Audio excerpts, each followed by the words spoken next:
terbaik itu bagian dari ikhtiar yang paling tepat gitu ya kan. Jadi sebagai seorang anak yang pastinya kita sama-sama ingin membanggakan kedua orang tua kita.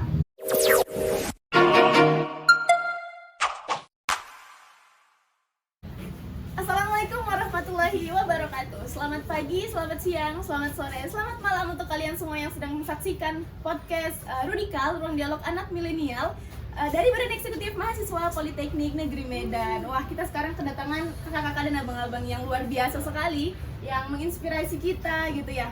Bersama saya Putri Nur Hasana atau bisa dipanggil Uti.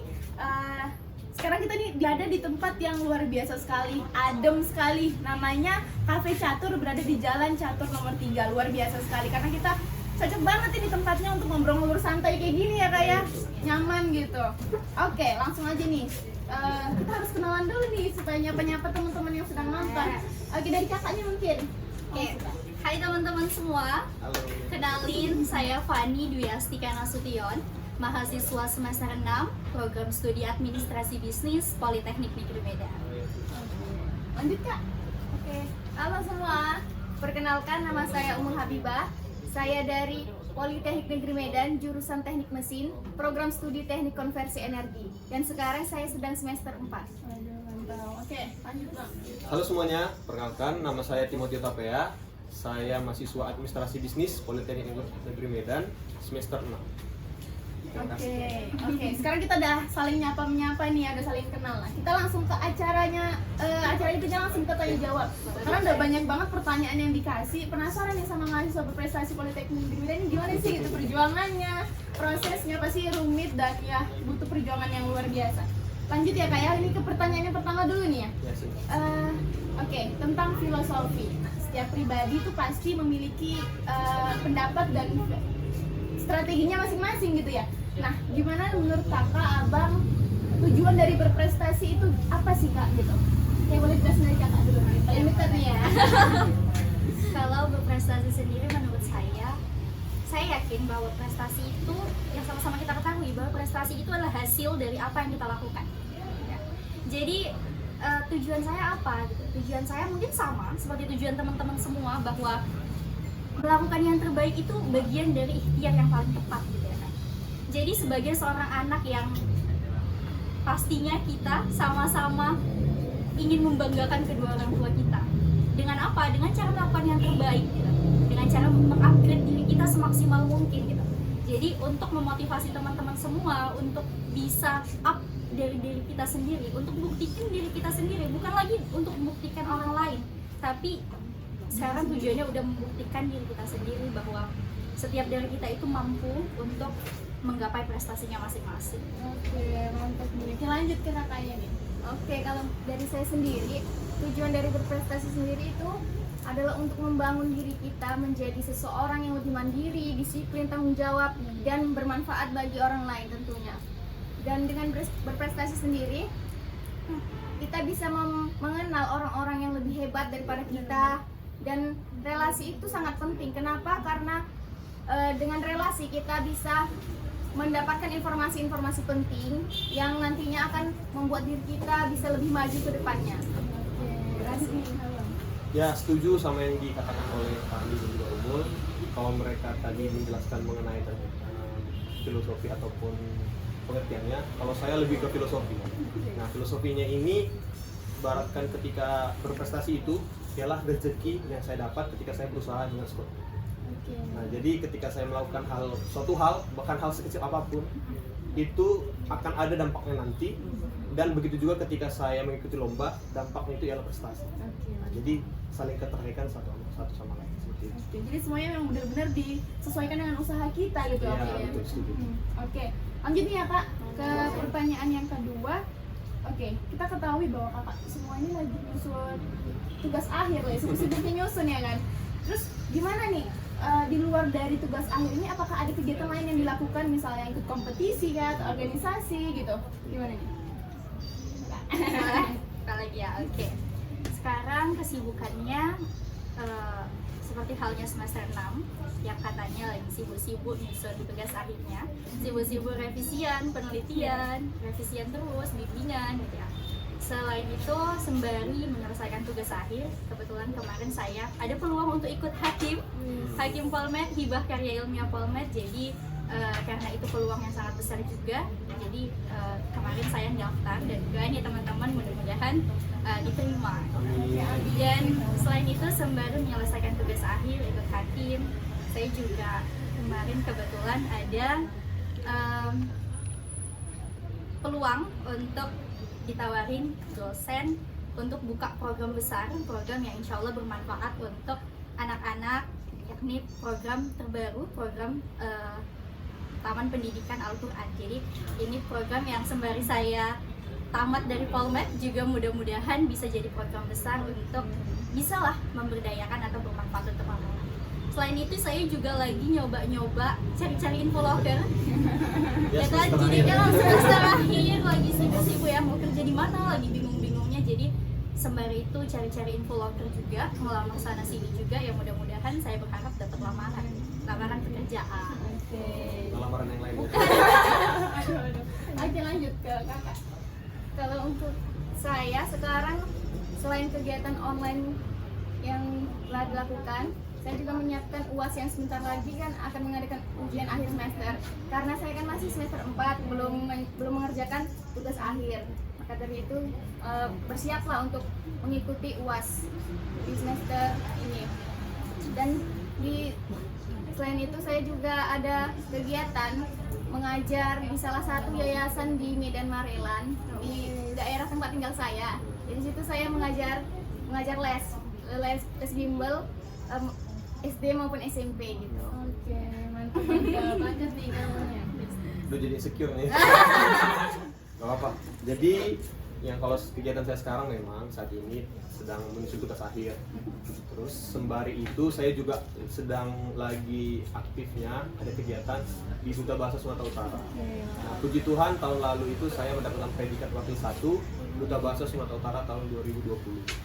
Jadi selama 2 tahun terakhir ini saya sedang aktif di kegiatan literasi di Sumatera Utara. Seperti yang baru-baru ini sedang kami kerjakan, yaitu membuat suatu aplikasi yang menghubungkan taman baca seluruh Sumatera Utara yang nantinya bisa berkoordinasi satu sama lain. Jadi kalau misalnya ada kegiatan di TBM di Medan, bisa berhubungan juga dengan TBM di Siantar. Nantinya itu ketika berkolaborasi diharapkan ke depannya taman baca itu dapat meningkatkan literasi khususnya di Indonesia. Nah, selain dari Duta Bahasa itu, saya juga sedang aktif di pelayanan gitu ya, di KNKS, Kebaktian Muda Budi Kampung Susu, di bidang keagamaan. Kemudian juga saya sembari mengajar untuk mengisi waktu luang saya. Oke. Berarti cara manajemen waktunya tuh luar biasa sekali gitu. Udah menyandang predikat mahasiswa berprestasi gitu kan, yang melalui segala proses berbagai macam alur gitu yang ribet. Dan juga di luar dari itu nyusun tugas akhir, kemudian ada kompetisi, diikutkan juga organisasi, itu luar biasa sekali manajemen waktunya. Oke, lanjut nih Kak. Sebenarnya pertanyaan yang ini tuh mewakili Putri banget gitu ya.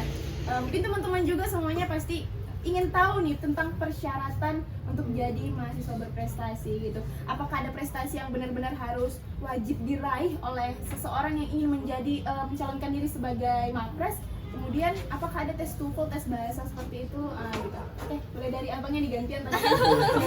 Giliran Kalau dari yang pertama pastinya ada seleksi administrasi ya. Seleksi administrasi. Nah, seleksi administrasi pertama itu nanti dimulai dari jurusan. Jadi teman-teman nanti yang berpotensi untuk menjadi mahasiswa berprestasi dilihat dari nilai akademik, nanti akan dihubungi oleh jurusan. Kemudian jurusan itu akan memberikan persyaratan seleksi mahasiswa berprestasi tingkat jurusan. Nantinya setiap yang mendaftar dari jurusan akan direkomendasikan ke tingkat Politeknik Negeri Medan. Nah, setelah di Politeknik Negeri Medan nantinya akan seleksi lagi nih administrasi, mulai dari sertifikat, kemudian ada surat-surat yang pastinya harus dilengkapi sampai dengan prestasi. Nah, mungkin aku mau bahas tentang sertifikat.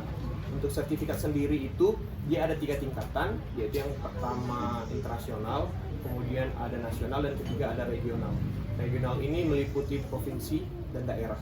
Kalau kemarin itu aku itu buatnya ada kegiatan seminar tingkat nasional, kemudian ada sertifikat Duta Bahasa saya kemarin tingkat Sumatera Utara, dan juga ada kompetisi di tingkat Politeknik Negeri Medan. Jadi kalau misalnya tips dariku itu mengenai dari pemberkasan itu, coba nanti kalian itu ulik-ulik lagi apa sih prestasi yang pernah kalian raih di masa lalu gitu. Mau prestasi dia tingkat kota maupun sampai dengan kampus ataupun sampai dengan nasional atau internasional kalau ada, nanti dikumpulin aja. Jadi persiapan untuk tahun depan, kalau misalnya langsung ada nanti pemilihan mahasiswa berprestasi, nanti dicantumin. Dan juga selain dari sertifikat ini, dia juga ada sertifikat kebahasaan. Mungkin sertifikat kebahasaan ini bebas, mau bahasa apa saja yang dikuasai. Kalau aku kemarin itu dia sertifikat bahasa Indonesia. Nah, kalau misalnya kawan-kawan nih mikir kan, kalau misalnya ada seleksi gitu disuruh lampirin sertifikat kebahasaan, pasti mikirnya TOEFL atau sertifikat asing lainnya. Nah, memang puji Tuhan kalau misalnya aku kemarin itu waktu di Duta Bahasa itu ada dikenalin dengan uji kompetensi bahasa Indonesia. Dan ternyata untuk bahasa Indonesia itu ada juga sertifikat kebahasaannya, tidak hanya TOEFL gitu. Jadi kemarin itu bagian dari TOEFL itu sendiri ataupun dianulir ke bahasa Indonesia. Jadi ada tingkatan-tingkatannya, dan kalau misalnya penduduk asing mau belajar di Indonesia, nanti disuruh untuk tes ini, kemudian jika mendapat predikat 3-5, dia nanti diperbolehkan untuk studi di Indonesia. Jadi itu yang saya lampirkan, dan sampai ke tingkat politeknik yang berbeda seperti itu. Mungkin bisa ditambahi dari teman-teman. Insecure. 2 kali ya. Gini, ada tambahan dari kakak. Kalau tambahan dari saya, beneran bilang Bang Timothy tadi, kita harus melampirkan sertifikat prestasi yang telah kita dapatkan di sebelum-sebelumnya, tahun sebelumnya. Kalau saya sendiri, saya melampirkan sertifikat penulis buku, yang saya menulis buku ber-ISBN yang dengan judul Jalan Terus. Kemudian saya melampirkan kompetisi-kompetisi yang diadakan oleh UGM, Universitas Gadjah Mada. Lalu kompetisi dari Politeknik Negeri Medan, yaitu PWC, PMW, PKN, dan lain sebagainya. Oke, dari kakaknya nih. Ya, karena dari Kak Umul, dari Bang Timo sudah ya apa yang didapatkan prestasi sertifikatnya. Tapi teman-teman harus ingat juga, karena untuk punya prestasi, untuk punya sertifikat, kita harus ikutin gitu kan, harus ikutin, jangan lupa ambil peluangnya. Jadi untuk adik-adik yang semester 2 ataupun teman-teman yang semester 4 gitu, yang berkeinginan untuk menjadi Mapres Polmat, katanya kan keren gitu ya. Nah, coba dulu diikutin peluang-peluang yang ada. Ketika ada event-event dari Politeknik Negeri Medan sendiri ataupun dari Kemendikbud, itu coba diambil secepatnya. Kenapa? Karena kesempatan itu nggak datang 2 kali teman-teman sekalian. Dan untuk punya sertifikat itu juga perjuangannya nggak mudah. Ketika kita untuk menang satu lomba itu pun perlu usaha yang keras ya, yang maksimal. Saya ingat banget Sir Joko, pembimbing saya nasional, itu bilang, untuk punya sertifikat ini jalannya nggak gampang, nggak kayak kita ngoreksi sertifikat mahasiswa. Prosesnya itu panjang. Mungkin dia mempersiapkan dirinya itu dari semester awal, dari pertama masuk sampai dia semester 6 sekarang. Kenapa kebanyakan dari kita, dari mahasiswa itu yang semester 6-nya yang ikut Mapres, karena udah ngumpulin duluan gitu kan. Nah, itu juga yang menjadi salah satu ya syarat dari pemilihan mahasiswa berprestasi. Nah, perlu diingat juga teman-teman sekalian bahwa info itu nggak bisa datang ke kamu sendirian. Perlu dijemput teman-teman sekalian. Perlu usaha untuk kita mendatangkannya. Bukan kita nunggu untuk dijemput, tapi kita yang menjemput.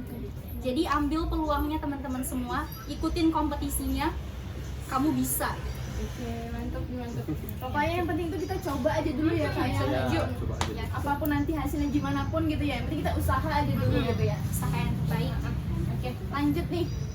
Nah, dari sekian banyak prestasi yang udah diraih nih ya Kak, pasti adalah gitu yang berkesan sampai dengan sekarang tuh, yang di hati tuh wah banget gitu. Banyak ya Kak. udah soal hati nih berat. Bener-bener. Udah soal hati. Oke nih, dari Kak mungkin ya dulu ya. Dari saya, menurut saya pengalaman yang prestasi yang paling berkesan untuk saat ini yaitu ini, di Mapres ini, pemilihan mahasiswa berprestasi. Karena saya kan juga masih semester 4, belum banyak pengalaman untuk mengikuti kegiatan kompetisi gitu kan.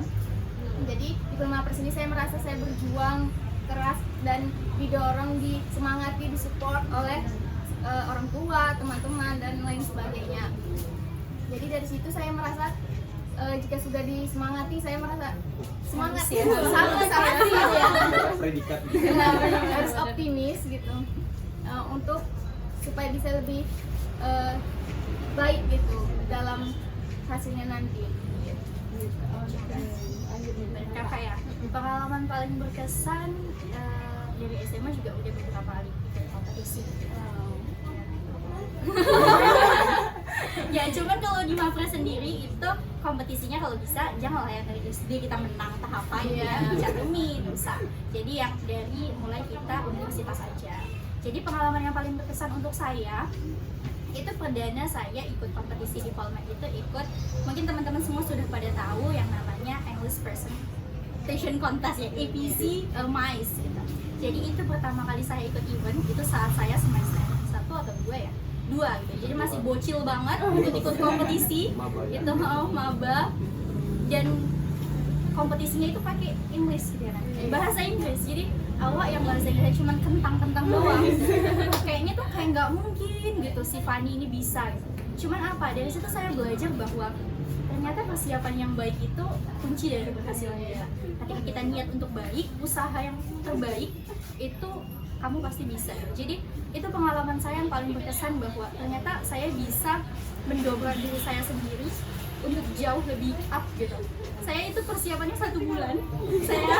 Jadi persiapannya 1 bulan, latihan setiap pulang itu latihan gitu kan, malah ikut organisasi pulang sampai sore, latihan di depan kaca sampai malam gitu, sampai ngapal, dan ketika event saya bisa.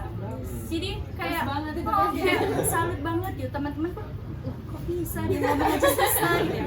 Dan disitulah itu dari sih pesannya bahwa ketika kita mikirnya nggak bisa, tapi kita niat dan kita usaha semaksimal mungkin, persiapan semaksimal mungkin, pasti kamu bisa.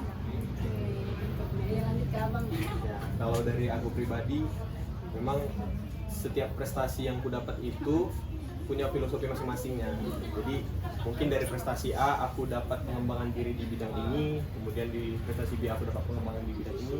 Tapi kalau boleh berbagi tentang prestasi yang aku dapat itu yang saat ini sedang aku galau-galaukan itu, yaitu ketika aku di Duta Bahasa mengunjungi teman-teman adik-adik yang belajar dari keterbatasan. Nah, keterbatasan ini dari finansial, dari fisik maupun dari kesempatan kayak kita lah. Kalau kita kan bisa ini kuliah, bisa ketemu teman-teman juga, bisa juga mengeluarkan biaya yang memang tidak kita pikirkan 2 kali. Tapi banyak teman-teman di luar sana yang mungkin bahkan untuk membaca buku saja yaitu butuh perjuangan. Kayak kemarin itu aku pernah sharing gitu waktu kegiatan Duta Bahasa di Matang Siantar. Jadi itu seluruh taman baca yang ada di Matang Siantar itu, adik-adik itu dikumpulin nih dalam satu wadah. Nah, dalam satu wadah itu mereka berbagi apa sih kendalanya, dan bahkan mereka itu kayak rebutan buku gitu. Nah, semangat dia baca buku, ataupun sampai bukunya itu udah tidak layak lagi untuk dibaca, tetap dibaca. Dan di situ aku terenyuhnya karena aku masih juga sering ada buku ini nganggur nggak aku baca gitu. Nah, jadi lebih ke pesan moralnya, karena di Duta Bahasa aku banyak belajar tentang memandang tidak ke atas, tetapi memandang yang mungkin kurang mampu ataupun yang ada di bawahku dalam segi kesempatan hidup. Harus bersyukur sih kita ya. Tapi dari semua prestasi yang pribadi aku dapat ataupun mungkin teman-teman dapat pasti punya filosofi masing-masingnya kan. Jadi kalau misalnya dari aku itu lebih ke filosofi masing-masing kegiatan yang mungkin bisa membangun pribadiku untuk kedepannya mempersiapkan lebih baik. Oke, mantap. Nah, kita kan ada Bang Timothy yang jadi wakil Duta Bahasa gitu. Nah, jadi boleh dong sharing ke kita gitu, gimana sih perjuangannya sebelumnya gitu ya, yang sampai benar-benar bisa menyandang gelar itu gitu Bang. Kalau boleh cerita agak panjang nih boleh. Jadi kemarin itu aku nggak nyangka kalau misalnya bisa punya opportunity ke Duta Bahasa ini. Kemarin itu aku tepat di bulan 6 itu aku kecelakaan. Terus tangan aku ini yang kanan patah. Nah, patah itu kemudian aku kan 1 bulan di rumah sakit. Kebetulan aku sebelum yang patah itu aku mau persiapan ke cita-cita aku yang mau aku raih. Jadi aku mau tes lagi nih ceritanya. Nah, waktu aku mau tes lagi itu entah kenapa jawaban yang di atas itu lain. aku mungkin harus tetap di Polmed. Nah, jadi karena patah tangan itu otomatis kan aku nggak bisa nyoba lagi kan. Aku harus fokus sama studi. Coba apa nih bang? Dong. Aduh. Mungkin nanti bisa japri ya. Nah, jadi waktu aku lagi istirahat gitu, aku nih scroll ini buka media sosial kan. Aku lihat terus cerita harian dari WhatsApp gitu. Aku lihat story dari kakak seniorku di kebetulan yang ada di gereja gitu. Kakak seniorku ini unggah pemilihan Duta Bahasa Sumatera Utara, dan itu seleksinya secara daring, seleksi 1, seleksi 2 nya daring, kemudian nanti malam puncaknya itu baru datang. Dan setelah aku lewati, aku ikuti gitu, pertama aku nih kayak gimana ini tangan patah, masa aku ikut gitu kan sama teman-teman aku yang udah banyak dia pageantnya gitu. Jadi aku ikut, kemudian aku daftar, ya aku coba aja dulu. Dan memang aku begituan aku lulus sampai ke tahap malam puncak, dan sewaktu malam puncak itu memang tangan aku itu masih posisi patah gitu, tidak bisa digunakan secara 100%. Tapi memang ketika yang aku ambil itu sebuah filosofi, yaitu ketika aku udah mulai aku harus selesai, apapun hasilnya, apapun nanti kriterianya. Dan memang aku dapat kesempatan jadi wakil 1, dan saat itu juga aku selesai, aku bisa pulih tanganku, dan aku juga bisa ikut kegiatan-kegiatan yang ada di Duta Bahasa Sumatera Utara. Sampai jadi Mapres 3. Iya. Sebenarnya semua yang udah didapat itu perjuangannya luar biasa ya. Iya. Prosesnya tuh yang panjang dan rumit, benar-benar harus usaha, benar-benar gitu ya. Oke, lanjut di setelah benar-benar menyandang gelar mahasiswa berprestasi, gimana sih Kak perasaannya kakak-kakak ini? Pasti lega banget ya. Aku udah usaha yang luar biasa nih, akhirnya ada apa gitu kayak mantep ya. Gimana Kak perasaannya? Kalau sendiri bersyukur ya, karena mungkin banyak dari teman-teman mahasiswa juga yang pengen ada di posisi sekarang gitu ya. Jadi benar-benar harus bersyukur sih. Dan rasanya tuh kayak apa ya? Kayak wow banget gitu ya. Masya Allah ya, tadi bersyukur banget, bangga, dan jadi dibilang beban mental juga sih ya, karena kan mungkin orang lihatnya kayak kok bisa sih dia Mapres ya. Padahal kan infonya aja nggak sampai ke aku gitu ya kan. Itu tadi kita kadang nggak tahu apa yang udah diusahain orang lain. Kayak dari cerita Bang Timo tadi, siapa yang tahu dia kayak gitu kan? Mungkin sepele rekah Mapres 3-nya, cuman kalau teman-teman itu nggak tahu gimana rasanya jadi masing-masing dari kita. Yang walaupun Fani yakin, saya yakin bahwa setiap dari kita itu punya perjuangannya masing-masing yang nggak bisa disampaikan ke orang lain.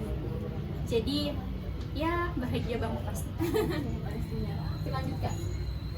Iya, ya merasa sangat bahagia karena mendapatkan Mapres 2, Masya Allah, bangga, orang bangga ya kan. Dan untuk info, saya juga kemarin infonya saya dapat di terakhir-terakhir. Jadi saya pun daftarnya memang buru-buru gitu. Oh ada Mapres ini, coba aja dulu pertama. Belum banyak memang prestasi yang telah saya raih, tapi coba aja, Bismillah. Dan alhamdulillah kepilih lah. Ya, lanjut Bang. Ya kalau dari aku, teman-teman senang, saya juga senang. Nah, mungkin nggak senang sendiri kan? Senang karena di predikat 3 ini mungkin lebih ke bagian dari bagaimana aku mendapatnya. Karena mungkin teman-teman lihat gini kan, kami ini mendapatkan predikat masing-masing, tapi di balik ini semua, apa yang harus kami korbankan atau apa yang harus kami prioritaskan, kayak seperti kami juga sembari TA ataupun sembari kegiatan di luar, juga harus memang mempersiapkan sematang-matangnya untuk Pilmapres ini. Dan juga memang untuk Pilmapres ini kemarin itu, untuk teman-teman yang mungkin nggak dapat informasi, itu jangan menyalahkan ke pihak lain kalau menurut aku ya, tapi lebih ke koreksi diri pribadi. Karena kemarin itu aku kemarin memang nggak tahu juga dan nggak lagi mencari-cari informasi di Polmed, tapi karena aku sering itu bangun relasi sama pihak jurusan dan juga sering juga komunikasi sama admin gitu. Jadi admin itu seperti memberikan informasi, dan juga aku itu dibimbing gitu. Dan karena memang relasi itu baik dan informasi itu bisa sampaikan. Jadi kalau misalnya aku boleh memberikan saran ke teman-teman semuanya, kalau misalnya ada sesuatu hal yang mungkin tidak sesuai dengan hati kita, jangan kita menyalahkan pihak lain, tetapi kembali lagi koreksi ke diri sendiri, apa yang harus kita perbaiki, mungkin itu jadi pembelajaran ke depannya. Jangan ditunggu infonya, Iya. tapi dijemput. Jemput rezeki. Setuju. Oke, pertanyaan selanjutnya nih, persiapan abang kakak ini untuk mempersiapkan menuju kompetisi Pilmapres tingkat nasional. Nah, gimana nih persiapannya? Wow. Tingkat nasional, bersyukur banget ya. Jadi salah satu doa saya itu adalah dipertemukan sama orang-orang baik. Kenapa teman-teman sekalian? Karena nggak mungkin bahwa lingkungan itu yang membentuk diri kita. Jadi siapa kita itu hampir sebagian besar ditentukan sama teman-teman kita, sama siapa kita bergaul. Jadi bersyukur banget di Pilmapres ini ketemu sama teman-teman hebat, teman-teman yang sudah berjuang banyak banget gitu ya. Dan dari Politekniknya juga sangat-sangat mendukung. Ada KMA, dari admin Wadi 3, makasih banget ya. Ada Bu Delisma, Wadi 3, dan ada Kak Chandra juga yang udah bantu semua administrasi untuk tingkat nasional. Dan satu lagi, bahagia banget ditemuin sama pembimbing yang Masya Allah baik. Ada Sir Joko, makasih Sir, makasih banyak. Padahal kita tahu ya bahwa dosen itu sibuk banget. Jadi ketika malam naskahnya mau dikirim, karena itu kan harus membuat naskah produk inovatif ya, sembari saya yang kerjakan TA, kerjakan ini, jadi kayak dituntut semuanya gitu ya. Sir Joko juga punya kesibukan sendiri. Sir itu bela-belain revisi itu malam-malam, jadi dia bilangnya sama Fani, Fan, nanti ya saya kirim, saya koreksi dari mulai maghrib sampai subuh, katanya gitu. Karena saya ada pelatihan 1 hari ini, dan di situ kayak wow, makasih ya Sir, makasih banyak gitu. Dan ketika malam udah deadline ngumpulin, itu saya kasih tau lagi, Sir, sudah saya upload semuanya, sudah selesai. Dan Sirnya bilang, iya kita usaha sama-sama ya, berdoa yang terbaik. Saya juga bilang pesannya dia itu, katanya dia, you did your best, may Allah give you the best. Jadi bukan hasilnya Fan yang kita mau, tapi usaha dari situ, tapi prosesnya yang ngajarin Fani banyak hal. Itu kata Sir Joko, dan Masya Allah banget dipertemukan sama orang-orang baik.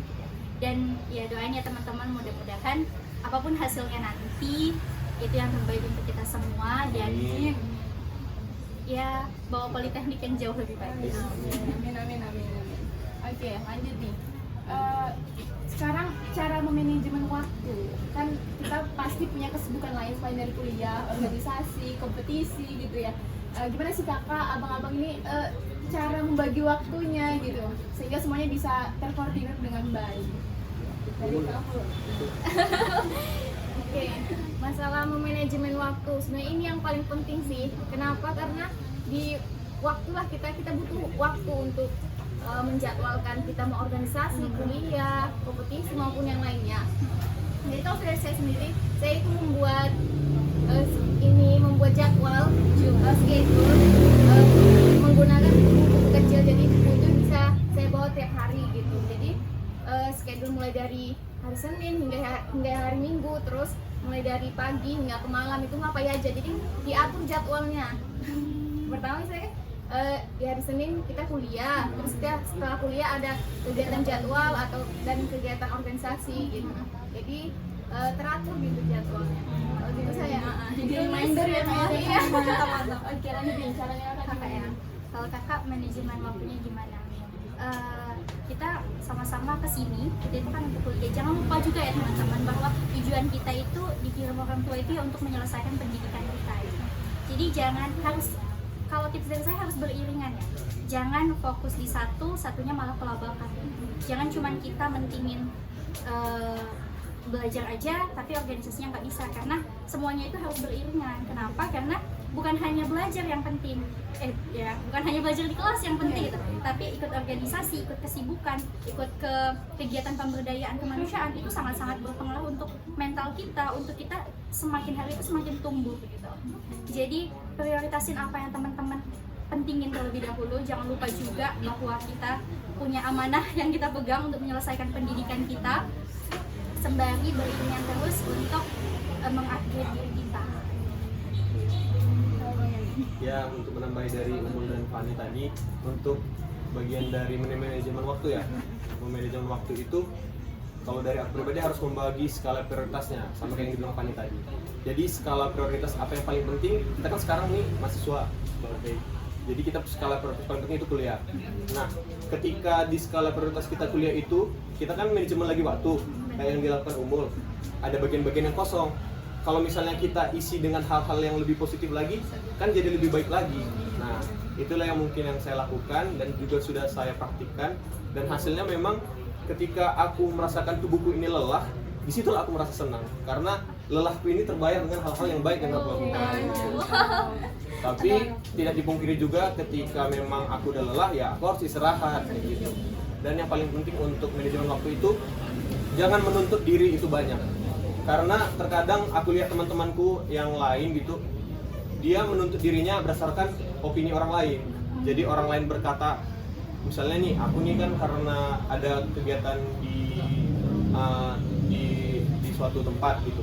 Terus teman yang lain bilang, kamu kok nggak jadi kayak dia aja kegiatan di situ. Nah, seperti itu kan jadi istilahnya mengkotak-kotakkan kelebihan diri. Jadi be yourself and do the best. So ketika kamu melakukan hal itu, kamu bahagia dan itu bukan jadi kesibukan, tapi itu bagian dari kebahagiaan kamu. Iya, jadikan hobi. Semuanya kalau emang udah kebutuhan kita, udah jadi hobi kita, nggak akan terasa terbebani gitu ya Kak ya. Oke. Lanjut nih, ini mungkin pertanyaan yang terakhir nih gitu ya. Tentang motivasi dan pesan untuk para junior yang lagi nonton nih, gimana sih gitu supaya tetap, lagi di masa pandemi sulit untuk cari relasi, kita tuh kebanyakan di rumah aja, gimana sih caranya supaya tetap optimis, semangat gitu, terus terbesit di sini, aku pengen jadi mapres juga nih. Seru nih kalau jadi mapres. Oke, gimana nih dari siapa nih Kak? Ini yang kita apa ya? Oke, jadi pesan untuk teman-teman semua, ambillah peluang yang ada. Kita itu sudah disuguhkan banyak ya, banyak hal, banyak banget event-event, apalagi yang mau jadi mapres nih pesannya, kumpulin semua apa yang kamu punya. Dari mulai kamu ikut PMW menang, lomba-lomba nasional, internasional. Kenapa internasional bisa Kak? Kan itu susah gitu internasional. Bisa karena kan ini ambil peluangnya. Ini pandemi, semuanya dilaksanakan secara online gitu. Jadi ambil kesempatannya, usaha dulu yang terbaik. Jangan mau kalah sama diri kita sendiri. Dan tipsnya, sekarang bukan lagi tujuannya untuk buktikan ke orang lain bahwa kita bisa. Sekarang adalah tujuannya buktikan ke diri kita sendiri bahwa kita itu bisa. Jalani dengan bahagia, jalani dengan keikhlasan ya. Jangan apa-apa ngikutin kata orang, nggak usah lah capek gitu ya kan. Dan satu lagi, harus bersyukur. Apapun yang kita dapetin itu pasti ada pelajarannya. Ambil semua peluangnya dulu. Coba aja ya. Betul. Lanjut. Iya. Motivasi dan pesan dari saya untuk adik-adik atau teman-teman sekalian, yaitu jangan pernah semangat, jangan pernah putus asa kalau kita melakukan sesuatu tuh, misalnya mengikuti kompetisi sudah gagal, itu jangan putus asa gitu. Karena kegagalan adalah tertunda. Iya. Keberhasilan yang tertunda. Sedangkan keberhasilan adalah awal dari kesuksesan kita. Jadi tetap semangat, optimis, jangan pernah pesimis gitu. Dan tetap harus sabar, ikhlas, dan bersyukur, benar yang tadi. Mantap nih, langsung. Ya, untuk melengkapi dari semua kata-kata yang sangat luar biasa tadi, kalau dari aku itu untuk diri sendiri itu dan juga untuk berprestasi itu ialah bagaimana kamu itu bisa menggali potensi kamu, dan itu yang menjadi prestasi kamu. Karena prestasi ini kan banyak lingkupnya, nggak cuma di bidang kebahasaan, cuma mapres ya Bang. Iya. Jadi ketika kamu bisa berjuang ataupun bisa menggali potensi kamu itu dan itu menjadi sebuah prestasi, menurut aku itu suatu hal yang sangat membanggakan. Karena ketika kamu berprestasi berdasarkan opini orang, itu bukan berarti kamu bisa terus berjuang di opini itu, tidak, karena kan opini itu terbatas. Tapi ketika kamu yang seperti yang tadi saya sampaikan, kalau misalnya kamu itu berjuang berdasarkan keinginan kamu atau berdasarkan rasa syukur yang kamu miliki itu, ya itu selain menjadi hobi, selain menjadi berkat, selain itu bisa menjadi prestasi seperti itu. Mantap. Jadi kembali lagi ke kamu diri sendiri. Karena setiap kita punya kemenangannya masing-masing. Ya. Jangan dibatasi cuma mapres aja. Ya. Oke, gitu ya teman-teman ya. Sebenarnya apapun yang ingin kita raih gitu, apapun yang impian kita gitu ya, itu semuanya memang harus ada usaha, perjuangan gitu ya. Tapi dicoba aja dulu, jangan mikir nanti gitu ya. Oke, coba aja dulu. Proses tidak akan pernah mengkhianati hasil. Gitu teman-teman. Jadi untuk teman-teman yang punya mimpinya nanti besar, aduh jangan pesimis gitu, mimpiku besar kali, jangan kayak gitu. Pokoknya harus semangat gitu, tetap optimis aja gitu. Sebenarnya kita harus tetap coba aja dulu, apapun hasilnya tetap coba aja dulu gitu teman-teman.